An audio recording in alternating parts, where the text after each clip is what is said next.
inicial. Hablamos de palacios y castillos encantados. Entre Ríos los tiene, Lalo. Entre Ríos los tiene, Cristian. La verdad es que, bueno, me pasó un poco también con esto de ir un fin de semana de vacaciones donde tenés lluvia todo el tiempo. Empezás a buscar qué otras cosas podés hacer, pero más allá de dentro de la ciudad misma, es decir, museos, shoppings, cine o teatro, ¿no?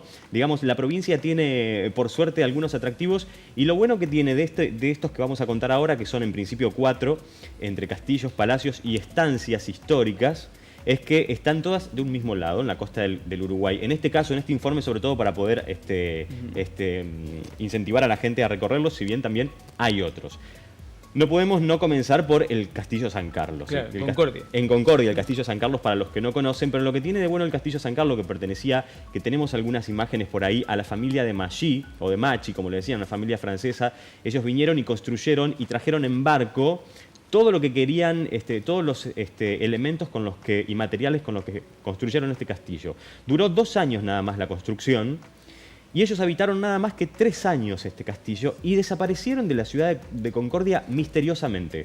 Solo se llevaron la ropa, lo que tenían puesto, desaparecieron con todo su personal, porque tenían muchísimos empleados, y se fueron en barco y dejaron ahí todo el mobiliario que había dentro del castillo y el castillo entero tal cual. A partir de ahí el castillo arrancó un derrotero, ahí lo estamos viendo de arriba, desde arriba, que implicó un montón de saqueos, ¿no? Hasta convertirlo en las ruinas del palacio. Hasta convertirlo en las ruinas del palacio. Eso lo que estamos viendo ahí es el Principito, porque lo que encierra este castillo, sobre todo para los turistas, no solo entrerrianos, sino de otras provincias que no conocen, no son solo las ruinas del Castillo San Carlos. Hay una historia muy pintoresca porque aquí, después, con la familia Fuch o Fax Ballon, que se hizo cargo por un acuerdo con el municipio de restaurarlo un poco y vivir allí, ellos tenían 2 hijas muy pequeñas que habitaban ahí, y fue cuando Antoine de Saint-Exupéry, el escritor del Principito, volaba en un vuelo de Paraguay hacia el sur porque hacía correspondencia. Él trabajaba como cartero, pero en un avión. Era el jefe en realidad de ese tramo. Tiene un desperfecto técnico y su avión cae, ¿no?, en los jardines de San Carlos, y allí se hace amigo de la familia Fax Ballon, que aparte hablaba en francés. Él era francés. Sí. Era francés. Entonces, muchos dicen que se inspiró en las charlas, para escribir el Principito, en las charlas que él mantuvo con estas 2 pequeñas hijas del matrimonio Fax Ballon. Él las describió en cartas que le envió al cineasta Renoir, que era su amigo, como unas charlas muy interesantes que tenían mientras arreglaba su avión con 2 princesitas de un castillo en el medio, al lado de un río muy cristalino en el que había llegado, que le hacían un montón de preguntas todo el tiempo y que habían sido charlas muy animadas. Si uno se pone a pensar, eso es el Principito. Claro, mirá vos, tiene mucho de historia, es un lugar muy atractivo. Estaba viendo recién, ahí vos te referías a la obra plástica, el trabajo en homenaje al Principito. Sí. Es de una artista paranaense que fue producto de un concurso, si no me equivoco. Fue un concurso, vos sabés que yo ahora no tengo presente el nombre exacto del artista. Amanda Mayor. De Amanda, perfecto. Sí, pero me acuerdo que fue un gran trabajo en su momento, y que se complementó después con el rescate, porque después el gobierno de la provincia y el gobierno nacional y la Municipalidad de Concordia laburaron mucho en rescatarla. Exactamente. Bueno, para conocer un poco más también hay 2 cosas. El lado oscuro del Castillo San Carlos son visitas guiadas que se hacen reproduciendo sonidos de la época y demás.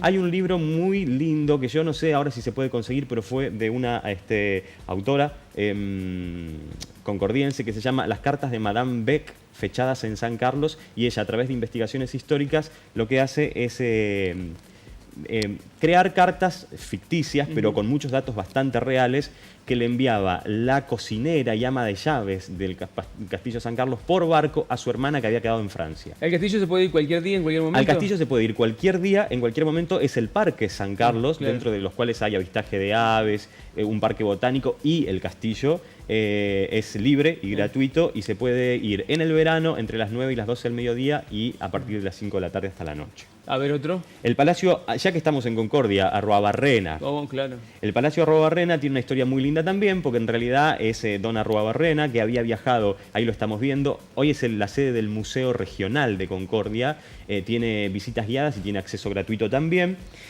Es un comerciante ¿sí? Que había hecho una muy buena fortuna, primero en Buenos Aires, después se instaló en Concordia, y él había viajado tuvo 12 hijos, y cuando viajó a Francia, encontró un castillo, un palacio como este, consiguió los planos de ese palacio, se trajo los planos y se trajo en barco a los arquitectos de ese palacio para que se lo repliquen. ¡Qué bárbaro! Ahí en las visitas se pueden ver incluso los planos originales y demás. ¡Qué lindo! Bueno, si seguimos bajando, lo que nos vamos a encontrar en Concepción del Uruguay, o también si estamos en Colón, porque queda muy cerca, es el Palacio San José. Claro. Yo en el Palacio San José estuve ayer y quiero decir que está muy lindo y hay dos cosas nuevas e interesantes para hacer.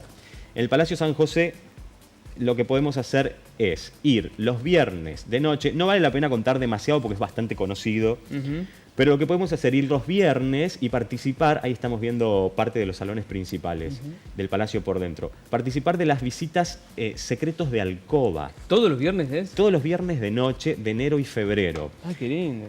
La gente que nos hace las visitas guiadas y el personal de ahí se visten como personales con la ropa de esa época, y lo que hacen es llevarte habitación por habitación y contarte algunas relaciones que había entre los empleados, secretos, algunos amoríos, algunas traiciones, a la luz de las velas y con la iluminación como era en ese momento en el palacio. Y en Semana Santa lo que se hace es el día de luto, ¿sí? Porque recordemos que Urquiza fue asesinado en ese palacio en 1970, el 11 de abril, era Semana Santa en ese momento, entonces ahora... 1870, perdón, y se recrea el asesinato de Urquiza ese día. Lo que hacen es vestidos todos de luto, dicen que hay una obra de teatro, yo no tuve oportunidad de verlo, pero donde la mayoría del público termina muy emocionado, terminan llorando, porque están presente la mujer, ¿sí? Costa, y las hijas que en ese momento estaban presentes, y se compenetran mucho con la historia. Hay un palacio y sucede, ya nos vamos a otro que se llama Santa Cándida, sucede algo muy particular, es más al sur que el Palacio San José, es este que estamos viendo.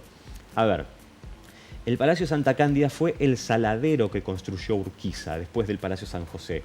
Él acá lo que hizo fue una empresa enorme donde faenaba todo su ganado, con el cual hacía producción de cueros, producción de, bueno, la carne, por supuesto, la salaban, ¿no? Que era poner una capa de carne, sal, otra capa de carne y sal. Con la grasa de los animales hacían velas, hacían cremas. Esta fue su gran empresa. La gran industria de Urquiza fue Santa Cándida. En Santa Cándida, lo que hay hoy es está el casco de la estancia, que es un palacio impresionante, es tal cual. Fue declarado Monumento Histórico Nacional, pero hoy funciona un turismo rural, un hotel boutique. Son 7 habitaciones muy lujosas. Ahí estamos viendo parte también de atrás. Y a ver, hay un foro de turistas, no uno, hay varios, en donde hacen un reclamo. Y esto no lo podemos charlar a ver de qué se trata. Esto es un monumento histórico nacional y tiene mucho que ver con la historia de la Argentina, porque allí sucedieron muchas de las reuniones que Urquiza tenía con grandes líderes políticos y se decidieron un montón de cosas. Está bien, fue vendido y hoy es privado, pero es un monumento histórico nacional, pero no te dejan visitarlo. O sea, si llegás hasta ahí, no te dejan entrar para visitarlo ni siquiera por fuera. Claro. Entonces, la verdad es que tenés la posibilidad de vivenciarlo y vivirlo tal cual era, porque está tal cual, pero si pagás la noche de hotel. Bueno, eso medio debería ser una responsabilidad del gobierno nacional. Exactamente. O de las autoridades, porque evidentemente si alguien lo compró y es el dueño y lo quiere explotar con fines comerciales, lo puede hacer. Y además ha preservado las condiciones en las que lo ha mantenido al edificio. Si es un monumento histórico nacional, debería expropiarlo el gobierno y tenerlo para sí. Y ofrecerlo al público, pero evidentemente no ha habido tal interés. No ha habido tal interés, funciona muy bien el Palacio Santa Cándida dentro de lo que es el turismo rural en la Argentina. En esas estancias, una noche allí puede salir de 6.000 pesos para arriba. Pero, claro, hay gente que lo quiere conocer porque además hay todo un circuito de estancias de Urquiza, partiendo del Palacio San José, después está la estancia Ambrosio, y son todos palacetes, ¿no? La San Pedro también, que hay una historia muy interesante ahí, que hoy son turismo rural. La verdad es que en el caso de Santa Cándida, que sí fue declarado Monumento Histórico Nacional, me parece a mí que debería haber por lo menos una visita guiada mínima, la posibilidad de recorrer los jardines, conocerlo por fuera y demás, porque hay muchísima gente que llega turistas sobre todo de otras provincias y llegan hasta ahí y se encuentran con que no pueden, sí lo pueden ver de afuera, pero no pueden pasar la tranquera, digamos. Castillos y palacios encantados de la provincia de Entre Ríos son verdaderos monumentos históricos en muchos casos. Son edificios que han sido testigos de parte de la historia reciente y no tanto del país y de la provincia. Seguramente de este lado también de la costa del Paraná los hay, en Paraná los hay. Fíjense, aquí en Paraná está el Palacio Bergoglio, no sé si sí. Lo hemos destacado más de una vez. No es explotado, por más que sea privado y lo que sea, ni siquiera está indicado como tal. Está el Papa llegando a Chile y es buena. Está pasando ahora, entre las 7 y las 8 de la... Yo miro para arriba como si pasara por acá. Entre las 7 y las 8 de la tarde, de la noche, se estima que el Papa está volando cielo argentino. Es un buen momento para decir que aquí en Paraná la familia del Papa, los antepasados, sus abuelos, vinieron y se instalaron en un lugar donde hoy es una casa de electrodomésticos y un edificio que ha conservado mucho de lo que originalmente tenía. El Palacio Bergoglio. ¿Lo saben los paranaenses? Muy probablemente la mayoría no. ¿Lo saben los visitantes? Muy probablemente no. Es un buen momento que hablamos de palacios y de lugares y castillos emblemáticos e históricos, recordarlo. Está ubicado en la esquina, ¿no? ¿Verdad? En San Peatonal y 25. En Peatonal y 25, exactamente. Arriba de la Casa de Electrodomésticos. No, aparte, ahí donde está la Casa de Electrodomésticos terminó siendo una especie de bar, un boliche, no un boliche, una confitería. Una confitería. Ahí está. Ese que es la espalda, la parte de atrás, del costado, claro. Ese es el Palacio Bergoglio. Donde se ve esa especie de torre circular, cúpula, sí. Toda esa parte de atrás. Hermoso edificio por otro lado. Precioso. Me parece que debería ser un poquito más mostrado, ¿no? a la gente, a los propios paranaenses. Yo, no sé, tuve la idea de que cuando se lo consagró Papa a Bergoglio, dije, bueno, por ahí va a ser el momento de que tomemos conciencia del valor que tiene ese lugar. Porque más que yo no sé, ha tenido varias particularidades, no me las acuerdo, pero creo que uno de los primeros ascensores que funcionaron en Paraná estuvieron en ese edificio.